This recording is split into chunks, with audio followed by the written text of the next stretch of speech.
за човек што никош не си го ни видел, не можеш да кажеш колку бил лош. Да, добро. Ама тоа Тине нас убаво го правеа на јавни личности. Сашо убаво го правеше на јавни личности. Так. Он пукаше политичари, пукаше свежи овој дел.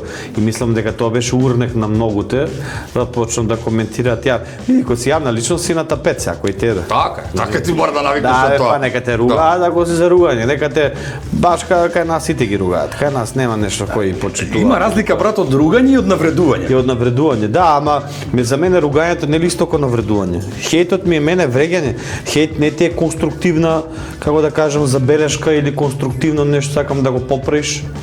Да, него он сака, знаеш колку треба да бидеш ти несреќен у животот, колку треба да празен да бидеш празен у душата, колку треба да бидеш комплексиран со поголем и најголем број на каприци у себе, ти да му се исереш на Миро, на Facebook или на Боби или на кој да било да од мајка до шајка до све живо, колку на тебе денот треба ти биде оно бет. Да. Колку треба да си среќен, нереализиран.